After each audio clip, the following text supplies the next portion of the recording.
ನಮಸ್ಕಾರ. ಕಳೆದ ವಿಡಿಯೋಗಳನ್ನ ನೋಡಿ ಲೈಕ್ ಮಾಡಿ, ಶೇರ್ ಮಾಡಿ, ಸಬ್ಸ್ಕ್ರೈಬ್ ಮಾಡಿದ್ದಕ್ಕೆ ಧನ್ಯವಾದಗಳು.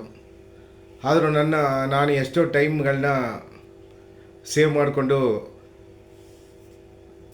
ಇಮ್ಮಿಡಿಯೇಟಾಗಿ ವಿಡಿಯೋ ಹಾಕಬೇಕು, ತೊಂದರೆಯಾಗಿ ಒಂದು ವಿಡಿಯೋನ ಮತ್ತೆ ಮತ್ತೆ ಹಾಕಬೇಕು, ಅದರಿಂದ ಒಂದು ಅವೇರ್ನೆಸ್ ಬರಬೇಕು, ಕಮ್ಯುನಿಟಿಗೆ ಒಂದು ಅವೇರ್ನೆಸ್ ಬರಬೇಕು, ಜನಸಂಖ್ಯೆಗೆ ಬರಬೇಕು ಅಂಥೇಳಿ ನಾನು ಎಷ್ಟು ಪ್ರಯತ್ನ ಬಿಟ್ರೂ ಒಂದು ಲೆವೆಲ್ಗೆ ಹೋದಾಗ ಲೈಕ್ ಮಾಡೋದು, ಶೇರ್ ಮಾಡೋದು ಮತ್ತು ಸಬ್ಸ್ಕ್ರೈಬ್ ಮಾಡೋದು ನಿಂತು ಹೋಗುತ್ತೆ. ಅದರಿಂದ ವಿಡಿಯೋ ಮತ್ತೆ ನಾನು ಹಾಕ್ಲಿಕ್ಕೆ ಎಷ್ಟೇ ಟೈಮ್ ಪ್ರಯತ್ನ ಬಿಟ್ರೂ ಅದನ್ನು ಇಷ್ಟೊಂದು ಗ್ಯಾಪ್ ಆಗಿಬಿಡುತ್ತೆ. ಸೊ ದಯವಿಟ್ಟು ನನಗೆ ಬೆಂಬಲ ಕೊಡಿ, ನಮ್ಮ ಅವೇರ್ನೆಸ್ ವೀಡಿಯೋಗಳನ್ನ ನೋಡಿರಿ, ನಮ್ಮ ಕಮ್ಯುನಿಟಿಯಲ್ಲಿ ಯಾವ ರೀತಿ ನಡ್ಕೋಬೇಕು, ಯಾವ ರೀತಿ ಇರಬೇಕು ಅಂದರೆ ಮುನ್ನೆಚ್ಚರಿಕೆಯಿಂದ ಯಾವ ಥರ ಇರಬೇಕು ಅಂತ ಹೇಳೋದನ್ನ ನಾವು ಪ್ರತಿಯೊಬ್ಬರಿಗೂ ಹಾಕ್ತೀವಿ. ಅಂದರೆ ನ್ಯಾಚುರಲ್ ಡಿಸಾಸ್ಟರ್ಸ್ಗೆ ಏನು ಮಾಡೋಕ್ಕಾಗಲ್ಲ, ಮತ್ತು ಜನರು ಮಾಡುವ ತಪ್ಪುಗಳನ್ನ ಮತ್ತು ದೊಡ್ಡ ವ್ಯಕ್ತಿಗಳು ಯಾರು ಮಾಡೋ ತಪ್ಪುಗಳನ್ನ ನಾವು ಅದು ಕಮ್ಯುನಿಟಿಯಲ್ಲಿ ಒಂದು ಕೇಳ್ತಾ ಇದ್ದೀವಿ, ಸಮುದಾಯಕ್ಕೆ ಹೇಳ್ತಾ ಇದ್ದೀವಿ. ಅವರಿಗೆ ಒಂದು ಅವೇರ್ನೆಸ್ ಹೋಗಬೇಕು, ಅವೇರ್ನೆಸ್ ಇರಬೇಕು. ಜನರು ಯಾವ ರೀತಿ ತನ್ನ ಪಾಲಿಗೆ ತನ್ನ ರೈಟ್ಸನ್ನ, ತನ್ನ ಹಕ್ಕುಗಳನ್ನ ತಿಳ್ಕೊಂಡಿರಬೇಕು ಅಂತ ಅವೇರ್ನೆಸ್ ವಿಡಿಯೋ ಹಾಕಲಿಕ್ಕೆ ನನಗೆ ಒಂದು ಬೆಂಬಲ ಕೊಡಿ. ನಿಮ್ಮ ಬೆಂಬಲ ನನಗೆ ದಯಮಾಡಿ ಕೇಳ್ಕೊತಾ ಇದ್ದೀನಿ. ನಿಮ್ಮ ಬೆಂಬಲ ನನಗೆ ಬೇಕೇ ಬೇಕು. ಸೊ ಇನ್ನೂ ಹೆಚ್ಚಿಗೆ ಶೇರ್ ಮಾಡಿ, ಲೈಕ್ ಮಾಡಿ, ಸಬ್ಸ್ಕ್ರೈಬ್ ಮಾಡಿ. ಬನ್ನಿ ಈ ವಿಡಿಯೋಗಳನ್ನ ಹೋಗೋಣ. ಈ ವಿಡಿಯೋದಲ್ಲಿ ಏನು ತಗೊಂಡಿದ್ದೀವಿ ಅಂದರೆ ನಮ್ಮ ಇಂಡಿಯಾ ದೇಶ ಒಂದು 7 ಜಾಗದಲ್ಲಿ ಪ್ರಸಿದ್ಧಿಯಾಗಿದೆ. ಅದು ಯಾವ ಜಾಗ ಅಂತ ನೋಡೋಣ. ಮೊದಲನೇದು ಬಂದು ನಾವು ಅತಿಯಾಗಿ ಹಾಲನ್ನು ಉತ್ಪತ್ತಿ ಮಾಡ್ತೀವಿ, ಸೆಣಬನ್ನ ಬೆಳೆಸ್ತಾ ಇದ್ದೀವಿ ಮತ್ತು ಧಾನ್ಯಗಳನ್ನ ಬೆಳೆಸ್ತಾ ಇದ್ದೀವಿ. ಇದರಲ್ಲಿ ನಾವು ಜಗತ್ತಿನಲ್ಲೇ ಮೊದಲನೇ ಜಾಗದಲ್ಲಿದ್ದೀವಿ. ಮತ್ತು ಪಾಪ್ಯುಲೇಷನಲ್ಲಿ ಕೂಡ ನಾವು ಮೊದಲನೇ ಜಾಗದಲ್ಲಿದ್ದೀವಿ. ಈ ಪಾಪ್ಯುಲೇಷನಲ್ಲಿ ಮೊದಲನೇ ಜಾಗದಲ್ಲಿ ಇದ್ದೀವಿ. ಮುಂಚೆ ಚೈನಾ ಇತ್ತು, ಸೊ ಈಗ ನಾವು ಇಂಡಿಯಾ ಆಗಿದೆ. ಸೊ ಇದರಲ್ಲಿ ಏನಪ್ಪ ಒಂದು ಸಣ್ಣ ಲಾಜಿಕ್ ಅಂದರೆ, ನೀವು 1980 ಇಸವಿಗೆ ಹೋಗಿ ನೋಡಿದಾಗ, ಸ್ವಲ್ಪ ಹಿಂದುಗಡೆ ಹೋಗಿ ನೋಡಿದಾಗ ಆಸ್ಪತ್ರೆಗಳಲ್ಲಿ ಕೆಲವೊಂದು ಅಡ್ವರ್ಟೈಸ್ಮೆಂಟ್ಗಳನ್ನ ಮಾಡ್ತಿದ್ರು. ಅಂದರೆ ಗೌರ್ಮೆಂಟ್ ಆಫ್ ಇಂಡಿಯಾ ಬಂದು ಈ ಬರ್ತ್ ಕಂಟ್ರೋಲ್ನ ಮಕ್ಕಳನ್ನ ಅತಿ ಇದಾಗಿ ಮಾಡಬಾರ್ದು ಅಂಥೇಳಿ, ಜಾಸ್ತಿ ಮಕ್ಕಳು ಮಾಡ್ಕೋಬಾರ್ದು, ಪಾಪ್ಯುಲೇಷನ್ ಹೆಚ್ಚಿಗಾಗುತ್ತೆ ಅಂಥೇಳಿ ನಾವಿಬ್ಬರು ನಮಗಿಬ್ಬರು ಅಂತ ಒಂದು ಇದನ್ನು ತಂದರು. ಆಮೇಲೆ ಅದೇ 90sಲ್ಲಿ 1909 ಹೋದ್ರೆ ನಾವಿಬ್ಬರು ನಮಗೊಬ್ಬರು ಅಂಥೇಳಿ ಒಂದು ಮಗು ಅಂತ ಪ್ಲಾನ್ ಮಾಡಿತ್ತು. ಈಗ ನಡೀತಾ ಇರುವ ಈ ವರ್ಷಗಳಲ್ಲಿ ನಮಗೆ ಅತಿ ದೊಡ್ಡ ಜನಸಂಖ್ಯೆ ಇರುವ ದೇಶ ಅಂತ ಜಗತ್ತಿನಲ್ಲೇ ನಮಗೆ ಮೊದಲನೇ ಹೆಸರಿದೆ. ಬಟ್ ಆದರೆ ಈಗ ಜನರು ಹೆಂಗೆ ಬಾಳ್ತಾ ಇದ್ದಾರೆ ಅಂದರೆ, ಎಲ್ಲರೂ ಫರ್ಟಿಲಿಟಿ ಸೆಂಟ್ರಿಗೆ ಹೋಗ್ತಾ ಇದ್ದಾರೆ ಟ್ರೀಟ್ಮೆಂಟಿಗೆ. ಅದೇ ಗರ್ಭಿಣಿಗಳಾಗೋಕ್ಕೆ ಹೆಣ್ಣು ಮಕ್ಕಳು ಆಸ್ಪತ್ರೆಗೆ ಹೋಗ್ತಾರೆ. ಆ ಥರ ಟ್ರೀಟ್ಮೆಂಟ್ ಹೋಗ್ತಾ ಇರುವ ಟೈಮಲ್ಲಿ ನಮಗೆ ಅತಿ ದೊಡ್ಡ ಜನಸಂಖ್ಯೆ ಇರುವ ದೇಶ ಅಂಥೇಳಿ ಹೆಸರು ಬಂದಿತ್ತೆ. ಸೊ ಇದನ್ನು ನಾವು ಯಾವ ರೀತಿ ತಗೊಳ್ಳೋದು ಅಂತ ನನಗೆ ಗೊತ್ತಿಲ್ಲ. ಎರಡನೇ ಜಾಗದಲ್ಲಿ ಕೃಷಿಯೋಗ್ಯ ಭೂಮಿ. ಇಡೀ ಜಗತ್ತಿನಲ್ಲೇ ಎರಡನೇ ಜಾಗದಲ್ಲಿರೋ ಕೃಷಿಯೋಗ್ಯ ಭೂಮಿ. ನಾವು ಬೆಳೀತಾ ಇರುವ ಎಲ್ಲ ಅಗ್ರಿಕಲ್ಚರ್ ಪ್ರಾಡಕ್ಟ್ಸ್ಗೂ ಒಂದು ದೊಡ್ಡ ಹೆಸರು ಸಿಕ್ಕಿದೆ. ಎರಡನೇ ಜಾಗದಲ್ಲಿದ್ದೀವಿ. ಮತ್ತು ಅಕ್ಕಿ ಬೆಳವಣಿಗೆ ಮಾಡೋದ್ರಲ್ಲಿ ಎರಡನೇ ಜಾಗದಲ್ಲಿದ್ದೀವಿ. ಸೊ ಮೂರನೇ ಜಾಗದಲ್ಲಿ ಗ್ಲೋಬಲ್ ಇನ್ವೆಸ್ಟರ್ಗೆ, ಬಿಸ್ನೆಸ್ ಡೆವಲಪ್ಮೆಂಟಿಗೆ ನಾವು ಕಾರ್ಯಕರ್ತರಾಗಿದ್ದೀವಿ.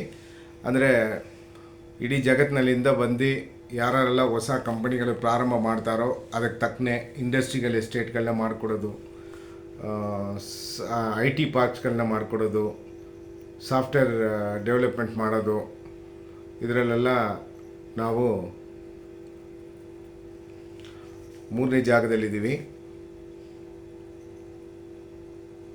ಸೊ ಅದಕ್ಕೆ ಒಂದೊಂದಕ್ಕೋಸ್ಕರ ನಾವು ಎಷ್ಟು ಪ್ರಯತ್ನದಿಂದ ಮಾಡ್ತೀವಿ, ನಮ್ಮ ಸರ್ಕಾರ ನಮಗೆ ಎಷ್ಟು ಆಗುತ್ತೆ ಅಂತ ಎಲ್ಲ ನಾವು ಒಂದು ಲೆಕ್ಕಾಚಾರನ ಮಾಡಬೇಕು. ಸೊ ನಮ್ಮ ಯಾವ ರೀತಿಯಲ್ಲಿ ನಾವು ಒಂದೊಂದು ಸ್ಟೆಪ್ಗೂ ಮುಂದೆ ಹೋಗ್ತಿರ್ವಿಯೋ ಅದಕ್ಕೆ ಇನ್ನೂ ಹೆಚ್ಚಿನ ಹೆಜ್ಜೆಗಳನ್ನ ನಾವಿಟ್ಟು ಇನ್ನೂ ಮುಂದುವರಿಬೇಕು ಅಂತೇಳಿ ನಿಮಗೆ ಕೇಳ್ಕೊಳ್ತಾ ಇದ್ದೀನಿ. ಮೂರನೇ ಜಾಗದಲ್ಲಿ ನಾವೇನಿದೆ ಅಂತ ನೋಡಿದೋ, ನಾಲ್ಕನೇದಲ್ಲಿ ಗ್ಲೋಬಲ್ ಫೈರ್ ಪವರ್ ಅಂದರೆ ಅದರ ಒಂದು ಆ್ಯನ್ಯುವಲ್ ರಿಪೋರ್ಟು, ವರ್ಷಕ್ಕೆ ತೆಗೆಯುವ ರಿಪೋರ್ಟು 2024ನೇ ಪ್ರಕಾರ 4ನೇ ದೊಡ್ಡ ಸೈನ್ಯ, 4ನೇ ದೊಡ್ಡ ಆರ್ಮಿ, ಇಡೀ ಜಗತ್ತಿಗೆ 4ನೇ ದೊಡ್ಡ ಆರ್ಮಿ ನಮ್ಮ ಇಂಡಿಯಾದಾಗಿರ್ತದೆ. ಫಸ್ಟ್ ಬಂದು ಅಮೆರಿಕಾ USA, 2ನೇದು ರಷ್ಯಾ, 3ನೇದು ಚೈನಾ, 4ನೇದು ಇಂಡಿಯಾ. ಸೊ 5ನೇ ಜಾಗದಲ್ಲಿ GDP, gross domestic product GDP, ಮತ್ತು ಪರ್ ಕ್ಯಾಪಿಟ ಇನ್ಕಮ್, ಅದು ಒಬ್ಬ ವ್ಯಕ್ತಿಯ ಸಂಪಾದನೆಗಳು ಏನು ಅಂತ ಲೆಕ್ಕಾಚಾರದಲ್ಲೂ ನಾವು 5ನೇ ಜಾಗದಲ್ಲಿದ್ದೀವಿ. ಪರ್ ಕ್ಯಾಪಿಟ ಇನ್ಕಮ್ ಮಾಡೋದು, GDP ಮಾಡೋದು, ಇದರಲ್ಲೆಲ್ಲ ಈ ಗ್ರಾಸ್ ಡೊಮೆಸ್ಟಿಕ್ ಪ್ರಾಡಕ್ಟ್ ಬ್ಯಾಂಕಿಂಗ್ ಸೆಕ್ಟರಲ್ಲಿ ಮತ್ತು ಬಿಸ್ನೆಸ್ ಕಮ್ಯುನಿಟೀಸಲ್ಲಿ ಬಿಸ್ನೆಸ್ ಎಲ್ಲೆಲ್ಲಿ ನಡೀತದೋ ಅಲ್ಲ ಕಮ್ಯುನಿಟೀಸಲ್ಲೇ ಮಾಡೋದ್ರಲ್ಲಿ ನಾವು 5ನೇ ಜಾಗದಲ್ಲಿದ್ದೀವಿ. ಮತ್ತು ಇನ್ನೂ ಬೇಗ ಬೆಳೀತಾ ಬರ್ತಿದ್ದೀವಿ ಅಂದರೆ ಸ್ಪೇಸ್ ರಿಸರ್ಚ್ ಬಗ್ಗೆನೂ ನಾವು 5ನೇ ಜಾಗದಲ್ಲಿದ್ದೀವಿ. ಮತ್ತು ಎಕಾನಮಿ, ಇಂಡಿಯನ್ ಎಕಾನಮಿ ಬಂದು ಇಡೀ ಇಂಡಿಯಾದ ಎಕಾನಮಿ ಬಂದು ಜಗತ್ತಿನಲ್ಲಿ 7ನೇ ಜಾಗದಲ್ಲಿದೆ, 6ನೇ ಜಾಗದಲ್ಲಿದೆ. 7ನೇದು ಜನಸಂಖ್ಯೆ ಎಷ್ಟು ದೊಡ್ಡದಾಗಿರ್ತದೋ ಅದೆಲ್ಲ ಇರೋಕ್ಕೆ ಅತಿ ದೊಡ್ಡ ದೇಶ 39,60,399 ಸ್ಕ್ವೇರ್ ಕಿಲೋಮೀಟರ್ಸ್ ಜಾಗನ ಇಂಡಿಯಾ 7ನೇ ದೊಡ್ಡ ದೇಶವಾಗಿ ಜಗತ್ತಿನಲ್ಲಿರ್ತದೆ. ಈ ಟಾಪ್ 7 ನಾವು ನೋಡಿದ್ದೀವಿ. ಈ ಟಾಪ್ 7 ನೋಡಿದ್ದೀವಿ. ಮತ್ತು ಕಲ್ಕಟ್ಟಾದ ಒಂದು ವಿಷಯ ಏನಾಗಿದೆ ಅಂತ ನಿಮಗೆಲ್ಲ ಗೊತ್ತಿದೆ, ಎಲ್ಲರೂ ನೋಡಿರ್ತೀರಿ, ನ್ಯೂಸ್ಗಳಲ್ಲಿ ನೋಡಿರ್ತೀರಿ, ಯೂಟ್ಯೂಬರ್ಸಲ್ಲಿ ನೋಡಿರ್ತೀರಿ. ಅವರವರು ವಿವರಿಸೋದು ನೋಡಿದರೆ ಯಾರೋ ತಪ್ಪು ಮಾಡಿರೋರೇ ಸಿಕ್ಕಾಕೊಂಡಿದ್ದಾರೆ ಅಂತೇಳಿ ಎಲ್ಲರಿಗೂ ಮೈಂಡಲ್ಲಿ ಬಂದಿರ್ತದೆ. ಬಟ್ ಆದರೆ ಅದಲ್ಲ, ಅಲ್ಲಿ ಒಂದು ದೊಡ್ಡ ಮೆಡಿಕಲ್ ಮಾಫಿಯಾನೇ ನಡೆದೈತೆ. CBI ಅವರು, ಪೊಲೀಸ್ ಅವರು ಮತ್ತು ಇನ್ನೂ ಅವ್ರಿಗಾಗಿದ ಇದರಲ್ಲಿ CBIಗೆ ಹೋದ್ಮೇಲೆ ಸುಮಾರು ಇನ್ವೆಸ್ಟಿಗೇಷನ್ ಮಾಡ್ತಾರೆ.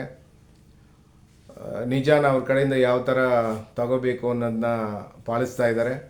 ಸೊ ನಾವು ಕೂಡ ನಾವು ಬೆಂಬಲನ ತಿಳಿಸಿದ್ದೀವಿ, ಅವ್ರಿಗೆ ಸಪೋರ್ಟನ್ನು ತಿಳಿಸಿದ್ದೀವಿ. ಅವರೆಲ್ಲರಿಗೂ ನ್ಯಾಯ ಸಿಗಬೇಕು. ಅಲ್ಲಿರೋರಿಗೆಲ್ಲ ಯಾರೆಲ್ಲ ಈ ಒಂದು ಕೆಟ್ಟ ಒಂದು ಕಾರ್ಯಕ್ಕೆ ಬೆಂಬಲ ಕೊಟ್ಟಿದ್ದಾರೋ ಅವರೆಲ್ಲ ಅವರವರು ಶಿಕ್ಷೆನ ಅನುಭವಿಸ್ಬೇಕು ಅಂತ ಹೇಳಿ ನಾವು ಕೂಡ ನಮ್ಮ ಕಡೆಯಿಂದ ರಿಜಿಸ್ಟರ್ ಮಾಡಿದ್ದೀವಿ. ನಿಮ್ಮೆಲ್ಲರೂ ಪಾಲಾಗಿ ನಾನು ಅವ್ರನ್ನ ಮುಂದೆ ಭಾಗವಹಿಸಿದ್ದೀನಿ ಇದು ಒಂದು ಹೋರಾಟದಲ್ಲಿ. ಅವ್ರಿಗೆ ಕೂಡ ಸುಮಾರು ವಿಷಯಗಳನ್ನ ನಾವು ಬೇಡ್ಕೊಂಡಿದ್ದೀವಿ. ಇದೆಲ್ಲ ಸರಿ ಹೋಗಲಿಕ್ಕೆ ಎಲ್ಲರನ್ನೂ ಪ್ರಯತ್ನ ಬೇಡನ, ಮುಂದೆ ವೀಡಿಯೋಲಿ ನೋಡೋದನ್ನ. ಮತ್ತು ಎಂದದಿಗೆ ನನಗೆ ಶೇರ್ ಮಾಡಿ, ಸಬ್ಸ್ಕ್ರೈಬ್ ಮಾಡಿ ಮತ್ತು ಲೈಕ್ ಮಾಡಿ. ಧನ್ಯವಾದಗಳು.